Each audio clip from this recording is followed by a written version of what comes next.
Bom dia, companheiros. Está no ar mais uma reunião de pauta aqui na Causa Operária TV, né? Já vamos começando aí. Hoje é quarta-feira, dia 5 de janeiro. Temos aqui a presença do nosso ilustre convidado, André Constantini. Bom dia, André. Tudo bem? Bom dia a todos e a todas que nos acompanham aqui pelo chat, aqui pela COTV. É muito bom tê-los aqui conosco, mas desde já eu peço a vocês que esmaguem no like, compartilhem esse vídeo. Se você ainda não é membro da COTV, torne-se membro ainda hoje. É muito importante o seu suporte, o seu apoio financeiro para a manutenção dessa que é a única TV revolucionária aqui nessa plataforma de comunicação que é o YouTube.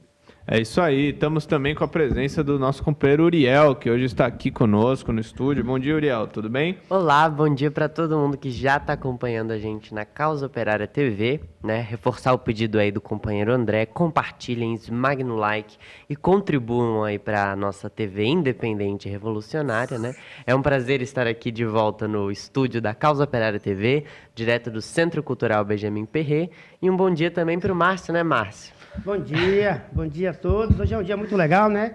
Eu gosto da quarta-feira que tem a presença do companheiro André Constantini, isso é muito bom.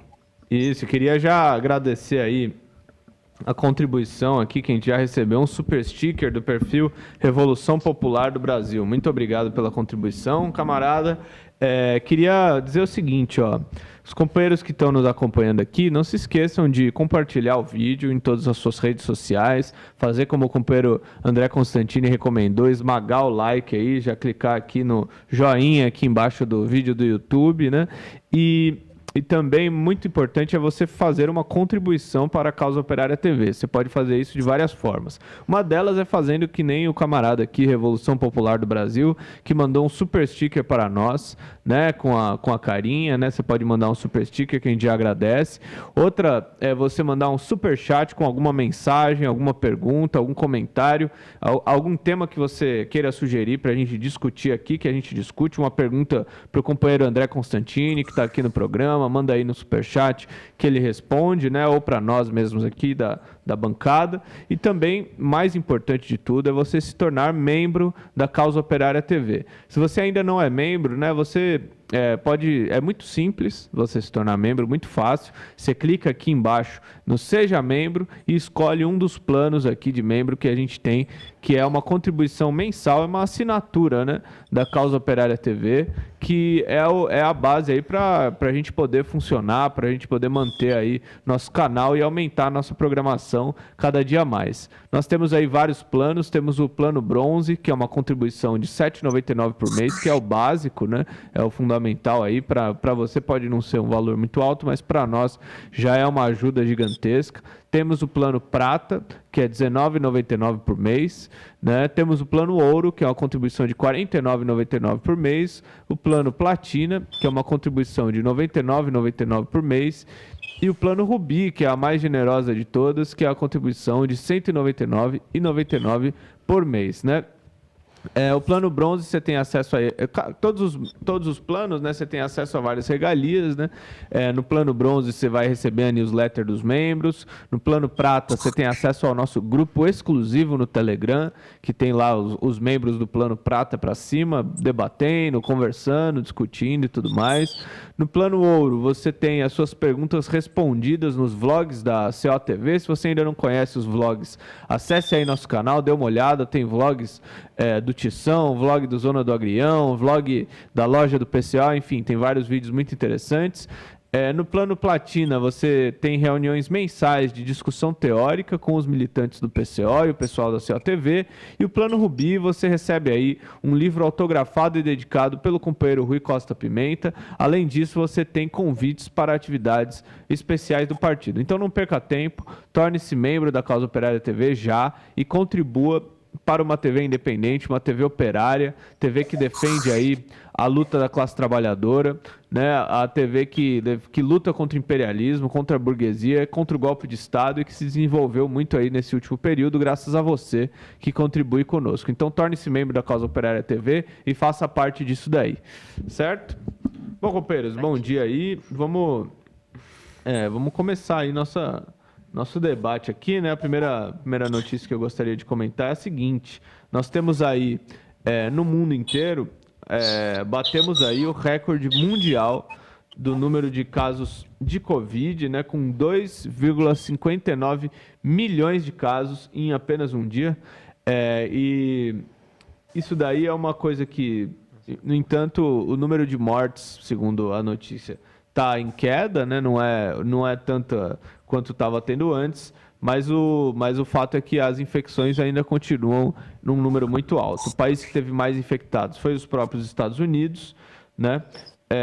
Que teve 869 mil novos casos na terça-feira, né? Esses números todos se referem a ontem, né? A terça-feira, né? E no mundo inteiro é esse número de 2.590.000 infectados, né? Então, a pandemia ainda está longe aí de ter um controle, né? Um destaque para a questão da variante Omicron, que é a responsável aí por 95,4% das novas infecções nos Estados Unidos, né? O segundo país com mais casos foi a França, que registrou aí 271 mil novos infectados no dia, e que é um recorde, né? Porque na onda anterior a França nunca tinha superado o número de 118 mil infectados no único dia, né? A Itália também bateu o recorde, né? Ela teve 170 mil novos infectados, que supera aí o recorde anterior, que era de 40 mil, supera e muito,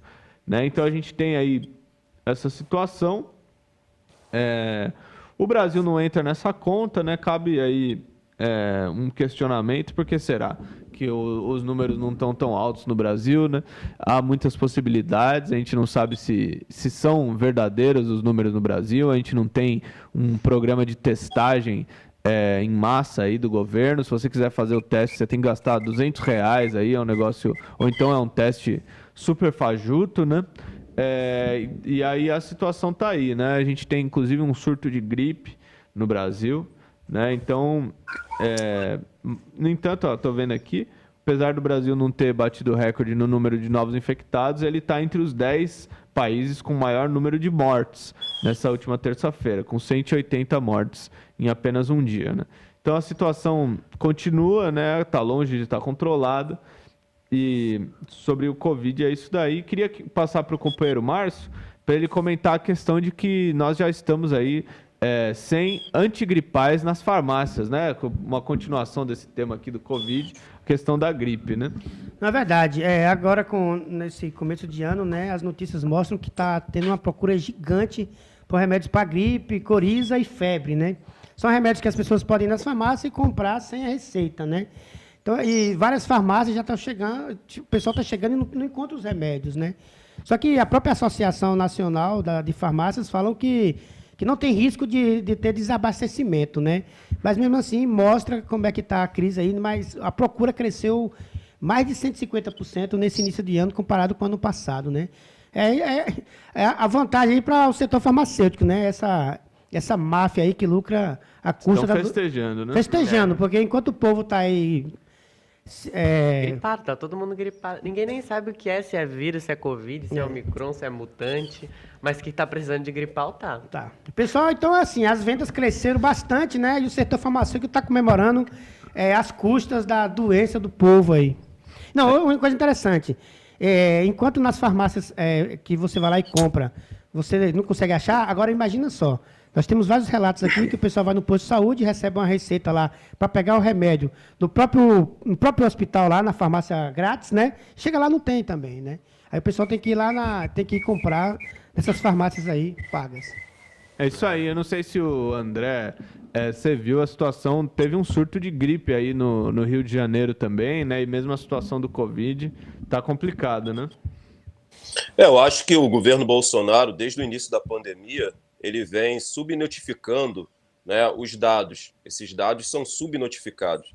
Nós sabemos que o número de óbitos no Brasil é infinitamente maior do que esse que é apresentado pelos dados do governo, né, que chega aí a 600 mil óbitos brasileiros e brasileiras que foram vitimados pela Covid-19. E ele continua subnotificando, né, esses dados, né, para a proteção do seu governo, para amenizar os impactos dos óbitos decorrentes à Covid-19 aqui no Brasil. Eu acho que a gente tem que fazer essa pontuação, a indústria farmacêutica nunca lucrou tanto, acho que na história da humanidade, com o vírus da Covid-19. Eu sempre falo aqui na favela, para fazer uma pontuação em relação às ONGs, né? Eu sempre uso a questão do vírus do HIV, né? Do vírus da AIDS, porque a medicina ela avançou muito, e eu não tenho sombra de dúvidas que com o avanço da medicina, eles já encontraram uma vacina ou uma fórmula para a cura do vírus do HIV. Mas para que eu vou te dar a cura se a doença que você está infectado gera bilhões e bilhões de dólares para a indústria farmacêutica? Porque hoje ninguém morre de HIV. Se você tomar o coquetel corretamente, eu tenho amigos e amigas que foram infectados com o vírus da AIDS e já estão aí com HIV há mais de 30, 40 anos, vivendo a sua vida normalmente. Então, assim, para que eu vou te dar a cura se a doença que você tem gera bilhões e bilhões para a indústria farmacêutica, né? Então tem uma grande jogada por detrás disso tudo. O nome disso é capitalismo, onde tudo no capitalismo vira mercadoria, né? Os corpos viram mercadoria, a doença vira mercadoria. Então a gente tem que fazer essa denúncia aqui sim. Agora, é óbvio que a gente tem que denunciar o genocida do Bolsonaro, que ele emperrou aí o processo da vacinação e ficou comprovado que quando foi desemperrado o processo da vacinação, nós conseguimos aí conter, né, o avanço no número de óbitos aqui no Brasil. Teve uma queda aí considerável. Então, o Bolsonaro ele vem fazendo de tudo, ele é um aliado desse vírus, né? Ele é um aliado, ele é um vírus pior que o vírus da Covid-19, é um verme, é um genocida, é um bandido, é um miliciano, e que nós temos a obrigação e a responsabilidade de derrubá-lo. Mas eu acho que é importante fazer essa denúncia que a COTV vem fazendo aqui, desses bilhões e bilhões de dólares que a indústria farmacêutica vem lucrando aí, fruto da Covid-19, que virou uma grande mercadoria aí para a indústria farmacêutica. É isso aí, né? Essa é a situação que a gente está vendo aí com a questão da gripe, do coronavírus e tudo mais, né?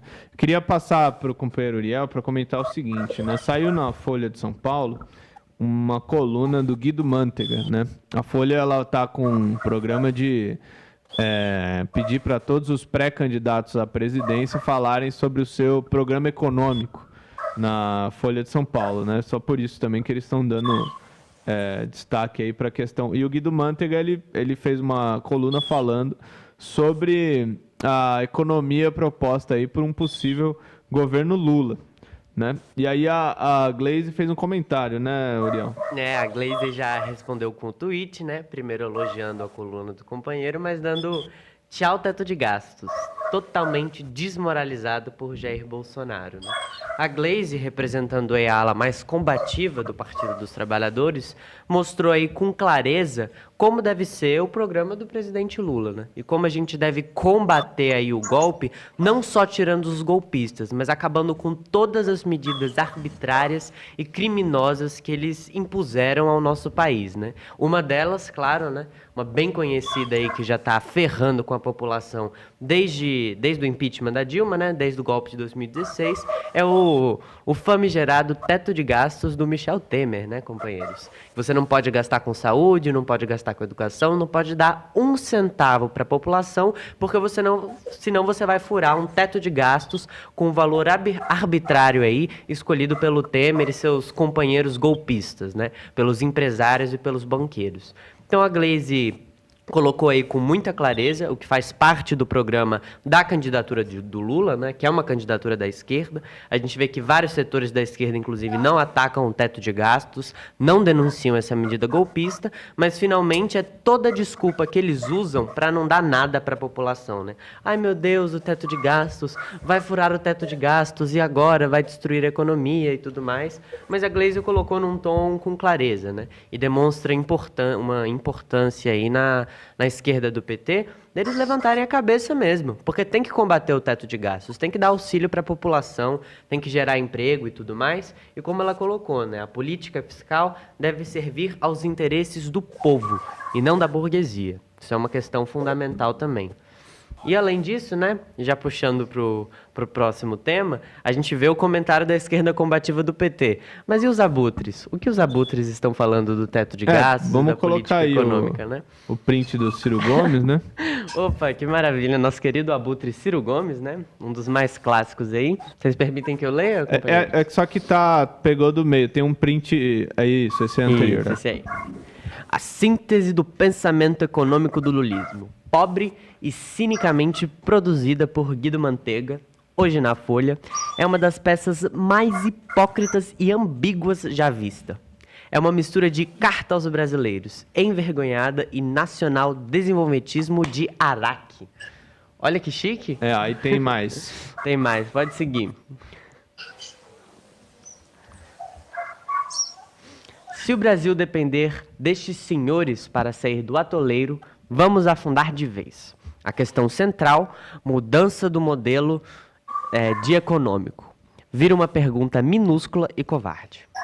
Esconde vergonhosamente Dilma, manipula números e transfere toda a culpa para o execrável e igualmente culpado Bolsonaro. Ou seja, fugindo das suas culpas, que são imensas, o lulismo já redita o famoso álibi da duplicado. Não, da herança maldita. Perdão. Da herança maldita. Agora com sinal invertido e duplicado. Quem temia que a proposta econômica do petismo fosse o mais do mesmo? Ficou ainda mais frustrado. É o menos do mesmo. Que maravilha, né? Ele aproveita aí, claro, para atacar o PT. É isso que o Ciro Gomes faz, né? Qual que é o programa econômico do Ciro Gomes para revolucionar o Brasil, hein, companheiro? Não, o programa do Ciro Gomes foi e sempre será tirar voto do Lula para favorecer o golpe de Estado. Independente do que ele diga aí sobre o programa econômico do PT, que a gente pode não ter acordo, né? Nós aqui talvez não tenhamos acordo 100%, mas isso não é relevante aqui, né? O Ciro Gomes, ele tá... a principal função dele nessas próximas eleições, como foi anteriormente, é sabotar o PT, né? O pessoal pode se colocar como antifascista, contra o Bolsonaro, contra isso, contra aquilo, mas aqui está aqui. Todo mundo está sempre atacando o Lula e sempre atacando o PT. O Ciro Gomes, o Jones Manuel, que a gente vai falar daqui a pouquinho, A, B e C, né? Aí ele diz aqui que é uma mistura de carta aos brasileiros. Enfim, ele faz aí, e o que eu acho interessante é o seguinte: para o Ciro Gomes e para outros setores aí, a culpa do bolsonarismo é do PT. Ele insinua isso daí, que é um negócio vergonhoso, né? É a culpa do golpe, né? E tudo A mais. culpa do golpe de Estado é do PT. Ciro Gomes apoiou o golpe de Estado a todo momento, né? Ele pode não falar abertamente, mas o candidato dele tem nome, teve nome em 2018. É Jair Bolsonaro. Exatamente. Né? Ele é um dos responsáveis aí pela vitória do Bolsonaro, né? Não, e ele não critica nada da matéria. Ele não fala nada sobre a matéria, ele só ataca o PT. É só pra isso que ele serve, né? E a gente já vê o chamego dele com o Boulos, né? E com todo o resto aí da esquerda pequeno-burguesa, a gente sabe muito bem quem é essa esquerda, né? Enfim. Você viu isso daí, André? Você gostaria de comentar essa questão? Não tinha visto esse Twitter do Ciro Gomes, não. Mas ele vem cumprindo esse papel. O André tá no mudo aqui pra mim. Eu não tô ouvindo. Tô ouvindo. Eu tô. Tá ok. Não sei que não. Vem cumprindo esse papel de atacar o ex-presidente Lula, de atacar o Partido dos Trabalhadores. Ele tenta consolidar essa narrativa dessa falsa simetria entre Lula e Bolsonaro. Ele tenta fomentar isso a todo momento.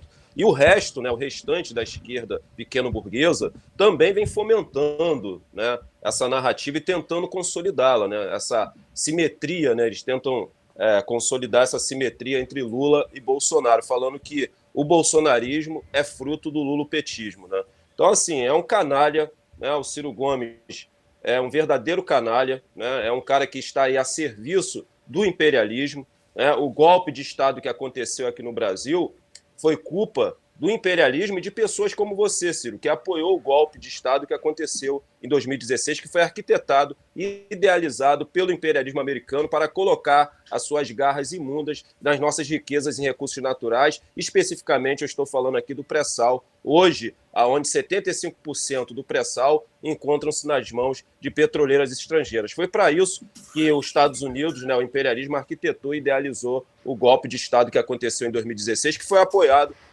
por você, Ciro Gomes. Então você é um canalha e o pouco espaço que você tem na mídia burguesa, porque eles sabem que em algum determinado momento da sua entrevista você vai atacar o Lula e vai atacar o PT.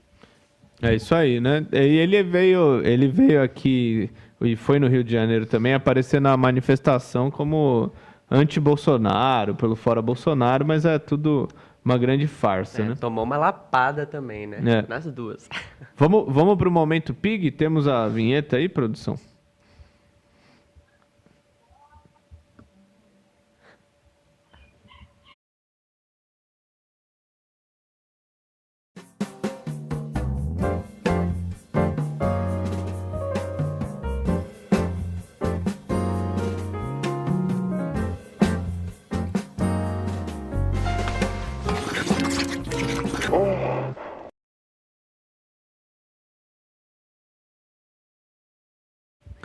Bom, o Momento Pig de hoje, né? Temos aí o editorial do Estadão com o título Eleições, Cidadania e Fake News. Né? E é interessante o seguinte, resumindo rapidamente, o Estadão diz que houve a Justiça Eleitoral promoveu aí diversas iniciativas de combate às fake news, que é tudo muito bom, mas que ainda é um negócio muito limitado, né? Então a preocupação aí da burguesia expressa pelo Estadão é que não há um controle grande o suficiente aí da opinião do pessoal, né, das redes sociais e tudo mais, no sentido dos ataques contra as eleições, dos ataques contra o golpe de Estado, né? Ele cita aqui o caso da defesa feita pela Justiça Eleitoral das urnas eletrônicas, né? Que ele elogia isso daí, fala que foi muito bom e tudo mais, mas que ainda é muito limitado o negócio, né? Então, mostra aí a campanha da burguesia no sentido a favor da censura, né? É isso daí que, na verdade, está expresso aí nessa matéria do Estadão, né? E tem também a Folha de São Paulo, no Momento Pig de hoje, Uriel? Tem também a Folha, né? Seguindo os tradicionais pigs aqui do nosso programa e do Brasil. A Folha colocou o seguinte, né? Uma matéria intitulada PT traz os mesmos erros que geraram a recessão com Dilma. Desmaia sobre revogar a reforma trabalhista, né? Isso também tem a ver com a matéria que saiu mostrando o que seria um programa econômico aí do Lula, né? Que com certeza precisa revogar, destruir essa reforma trabalhista, né? Que serviu aí para esmagar os trabalhadores, mas é claro, né? O Rodrigo Maia, a Folha de São Paulo, os pigs e os golpistas vão ser contra e vão fazer uma campanha contra, como estão fazendo, né? Inclusive aproveitam para atacar a Dilma, o governo da Dilma e tudo mais, né? Tudo é motivo para atacar o PT agora. É isso aí. Bom, você quer comentar essa questão, André, dessas matérias, a reforma trabalhista e tudo mais? Eu acho que o futuro governo do PT, se nós conseguirmos aí reeleger o ex-presidente Lula na eleição que vai acontecer esse ano, tem a obrigação e a responsabilidade, como um governo de esquerda e socialista, de revogar todas essas contras-reformas que foram aprovadas no Congresso Nacional por aqueles que representam os interesses da burguesia, da classe dominante e do imperialismo. Nós temos a responsabilidade e a obrigação de revogar a reforma trabalhista, a reforma da Previdência e, principalmente, a reforma do teto de gasto. Se Lula não tiver condições de revogar a reforma de teto de gasto, ele não vai ter condições de governar esse país. Então é fundamental a pressão social, a mobilização social, a mobilização das massas para que nós tenhamos condições, através da pressão popular, de revogar a reforma de teto de gastos e, subsequentemente, a reforma trabalhista e a reforma da Previdência. Para isso, nós vamos precisar de ampliarmos a nossa base social, de muito trabalho de base, de muita manifestação e ato de massa nas ruas, né?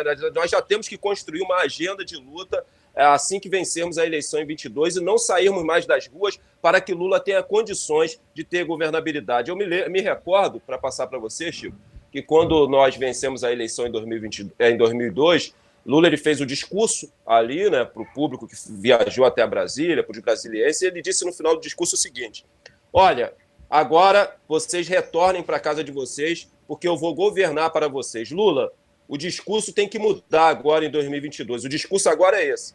Agora, permaneçam nas ruas, porque eu vou governar junto com vocês. Lula vai precisar de muita base, de muito apoio social para ter condições de ter governabilidade, já que não faremos a maioria no Congresso Nacional, isso é fato. É isso aí. E falando em mobilização, em povo na rua, né? Queria comentar aqui a notícia destacada no nosso título, que é o seguinte: no Rio de Janeiro foi decretado aí o cancelamento do carnaval de rua, né? Segundo uma matéria que saiu num blog do Globo, né? O blog anselmo.com, em que ele cita aqui o prefeito Eduardo Paes, o carnaval será cancelado por conta, o motivo que ele dá, né, que não é um motivo verdadeiro, é a pandemia, né, e o aumento do número de casos aí da Covid-19. E o Eduardo Paes fala o seguinte: a gente comunicou a eles, os responsáveis pelos blocos de carnaval, que o carnaval de rua nos moldes que a gente sempre fez até 2020 não acontecerá em 2022. Infelizmente, falo como prefeito e como cidadão que gosta de carnaval, mas não podemos fazer. E mais, né? O desfile das escolas de samba na Sapucaí está mantido, né? E há uma intenção da prefeitura de controlar o acesso de componentes e do público que irá acompanhar a festa. O que você acha disso, Márcio Roberto? Você gosta de carnaval? Eu amo carnaval, eu acho que é uma das festas mais brilhantes, assim, uma festa bem democrática, né? E assim, isso aí é uma safadeza total, porque toda vez que o povo pobre e trabalhador quer divertir, tem pandemia, tem aglomeração, né? Apesar que também a burguesia, em Salvador, por exemplo, vai ter um carnaval burguês. Se você tiver 15 mil reais, você consegue comprar um convite para você ir para o carnaval burguês. Mas você é um pé rapado igual eu aqui, você não pode ir para a rua. Agora, você pode pegar o metrô superlotado, ônibus superlotado, pode trabalhar no local superlotado. Então, assim, o trabalhador é assim, é só ferro e fogo. Na hora que ele quer tomar uma cervejinha, quer se divertir, ele tem que se lascar e tem que ficar dentro de casa, aglomerado em casa, com a sua família de 15 pessoas em um cômodo só. Aí você pode, né? Mas isso aí é uma verdadeira mentira. Mas a verdade de tudo isso, né? Que eu vou querer ouvir até o que é que o André Constantini acha disso. A verdade é que o povo na rua no carnaval não é questão de aglomeração, não é questão de doença. É porque o povo vai gritar olê, olê, olá, Lula, lá. Né? O pessoal vai gritar Lula. O pessoal vai ficar falando... Da mesma forma que quando o Bolsonaro ganhou as eleições, o pessoal falou lá, ei, Bolsonaro, vai tomate cru. Né? Dessa vez o pessoal vai começar a gritar Lula presidente em todos os cantos do Brasil. O medo da burguesia para cancelar o carnaval esse ano é justamente esse. Queria que o André comentasse o que ele acha disso daí, né? Ele que está lá no Rio. Olha, primeiramente, eu acho que é importante fazer essa pontuação aqui, que mais uma vez o PCO foi assertivo nas análises que vocês fazem, né? O PCO vem fazendo essa análise há muito tempo de que no Carnaval, que é uma festa popular aqui no Brasil, ia acontecer uma explosão popular espontânea, né, pelo fora Bolsonaro e por Lula presidente. E isso já vem acontecendo. Você pega alguns shows recentes aí de grandes artistas renomados aqui no Brasil, como Cláudia Leite, como Gustavo Lima, que é um bolsonarista aí declarado, né, Ivete Sangalo. O povo está lá gritando fora Bolsonaro e Lula presidente. E sem sombra de dúvidas, no carnaval, né, principalmente especificamente no carnaval de rua, que é o carnaval popular, porque o carnaval privado está mantido aqui no Rio, né? Os desfiles das escolas de samba estão mantidos no sambódromo, né? Para gerar lucro, né? Para os bicheiros, que são os donos dessas escolas de samba, porque um dos melhores lugares para se lavar dinheiro aqui no Brasil são as escolas de samba, né? E as igrejas evangélicas neopentecostais. Então, o carnaval privado está mantido para a burguesia, para a classe dominante curtir no sambódromo, para os bicheiros lucrarem, para a burguesia lucrar e principalmente para a Rede Globo de televisão lucrar. Então, o carnaval privado está mantido. O que não pode é o carnaval de rua, que é o carnaval popular de fato, né? Esse não pode, porque, na verdade, eles estão preocupados com essa explosão popular e espontânea, né, pelo fora Bolsonaro e por Lula presidente. Né? Porque eu quero aqui até fazer essa denúncia, a queima de fogos que aconteceu, a queima de fogos tradicionalmente que acontece aqui na cidade do Rio de Janeiro, todo dia 31 de dezembro, aconteceu esse ano, né, foi liberado pelo prefeito Eduardo Paes, e ele conseguiu algo que há muito tempo a classe dominante que reside aqui na Zona Sul, a burguesia nacional parasita e a classe média branca, reivindica há muito tempo, que era uma queima de fogos exclusivamente, somente para eles. A praia totalmente liberada para que eles pudessem ficar ali passeando livremente, juntamente com os turistas aqui do Brasil e os turistas estrangeiros. O prefeito Eduardo Paes cortou as linhas de ônibus que circulam aqui no bairro de Copacabana. A partir das 20 horas, elas não puderam mais circular, e ele exigiu que o metrô encerrasse a sua prestação de serviço às 22 horas. O metrô, que geralmente no dia 31 prestava o serviço aí até às 3 horas da manhã, para que os trabalhadores que moram e residem no subúrbio pudessem vir curtir a tradicional festa de queima de fogos e depois poder retornar para suas casas. Então foi a queima de fogos do apartheid que aconteceu aqui. Agora é importante pontuar aqui, companheiros e companheiras, que o Eduardo Paes, ele apenas aproveitou-se aí da pandemia, né, como um pretexto para o aprofundamento dessa política de apartheid social aqui no Rio de Janeiro. Sabe? Ele aproveitou-se da pandemia para o aprofundamento. Por quê? Existe uma política aqui no Rio de Janeiro para a consolidação do apartheid social, que é a política dos piscinões. Né? Eles construíram um piscinão em várias regiões aqui do subúrbio carioca. Mas, ao mesmo tempo que eles constroem o piscinão, eles não estão preocupados com o lazer do trabalhador suburbano. O piscinão é construído, mas, ao mesmo tempo, nos finais de semana, eles cortam as frotas de linha de ônibus. Ou seja, constrói o piscinão, corta a linha de ônibus, para quê? Para manter o trabalhador suburbano no subúrbio. Olha, não venham aqui incomodar a classe dominante, a burguesia nacional e a classe média branca. Eles querem curtir a praia aqui, o lazer deles, sem ter a presença de vocês. Ou seja, vocês só podem se deslocar do subúrbio carioca para o centro e para a Zona Sul para vender a sua força de trabalho. Para o lazer, não. Então, essa política do piscinão é sim uma política de apartheid. Não sou contra a política do piscinão, mas ela não foi pensada para o lazer do trabalhador suburbano. Porque a partir do momento que você constrói o piscinão e corta a linha de ônibus, você impossibilita esse trabalhador suburbano de poder curtir as praias da Zona Sul. Então, ele aproveitou-se aí da pandemia para intensificar essa política de apartheid social que é latente aqui no município do Rio de Janeiro. É isso aí, é uma política criminosa, né? E também o negócio do Réveillon, né? Bom você ter levantado isso daí. É a mesma coisa, né? Aqui em São Paulo, eles inclusive cancelaram o Réveillon e fizeram uma coisa muito parecida no metrô, né? E nos ônibus. Eles cortaram o metrô a partir das 10 da noite, se não me engano.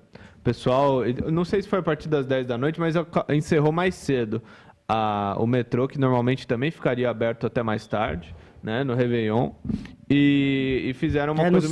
No sábado diariamente, normalmente sábado, até meia-noite. Fica até 1 da manhã. Até 1 da manhã, normalmente no sábado aqui em São Paulo. Mas eles encerraram mais cedo e reabriram mais tarde, né?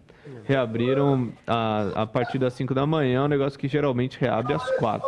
Vale colocar, né, companheiros? O Carnaval, o Réveillon, essas épocas festivas tradicionais da classe trabalhadora, elas abrem espaço para uma revolta popular gigantesca.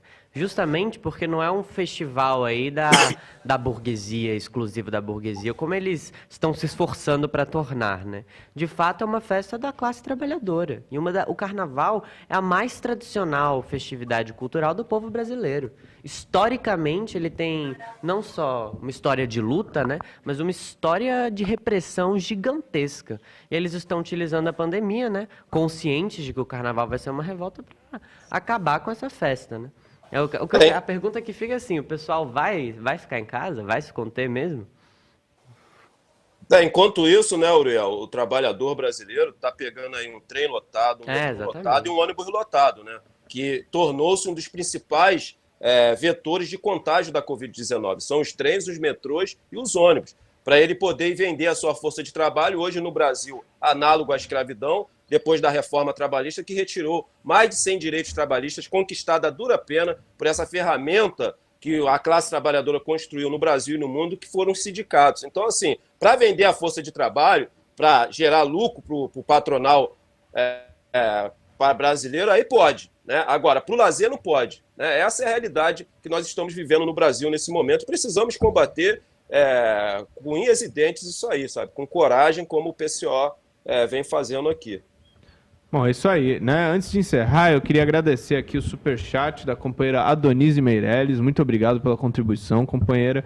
E do companheiro Alisson. Ele mandou um superchat, ele sugere aqui. André e Márcio Roberto, todos os dias eu apoio. Não, o Márcio Roberto, infelizmente, a gente já tem todos os dias, né? Aí a sugestão do companheiro André tá anotada aí, a gente vai estudar, né? Mas é isso aí. Chico, você só permite, antes de você Claro. encerrar, que eu acho importante, mais uma covardia contra a classe trabalhadora carioca, né? A passagem das barcas e dos ônibus vai passar por mais um reajuste a partir do dia 1º de fevereiro. Pasmem vocês, as barcas, o valor do preço das barcas, da passagem, da tarifa da barca, vai passar de R$ 6,90 para R$ 7,70 e dos ônibus de R$ 4,05 para R$ 6,00. Sem levar em conta, né, o Estado burguês, né, a prefeitura aqui não está levando em conta, que o Estado do Rio de Janeiro tem o maior índice de desemprego entre os outros estados aqui no Brasil. É mais uma covardia cometida pelo Estado burguês contra a classe trabalhadora. Agora, companheiros, quem paga a banda escolhe a música. Nós sabemos que os donos de empresa de ônibus são os principais financiadores de campanhas políticas. Todo mundo sabe disso. Os donos de empresa de ônibus e os donos de empreiteira. Então, quem paga a banda escolhe a música. Enquanto a mobilidade urbana for prensada nos municípios, nas cidades do Brasil, de acordo com os interesses dos donos de empresa de ônibus, nós vamos ter uma mobilidade urbana que é segregatória e que fomenta esse apartheid social. Precisamos abrir a caixa preta do transporte público em todas as cidades aqui no Brasil. Isso é para ontem. É isso aí. Bom, então, é importante a denúncia, né? Queria já desejar um bom dia, agradecer ao companheiro André pela presença hoje, ele volta aí na próxima quarta-feira, né, no Reunião de Pauta. Dizer que nós voltamos amanhã, às 9 horas da manhã, com o programa Reunião de Pauta, assim como todos os dias, né? Então, um bom dia aí para o Uriel, para o Márcio, e nós nos vemos aí amanhã. Falou, tchau, tchau, valeu, bom dia. Tchau, tchau. Bom dia, boa luta, companheiros.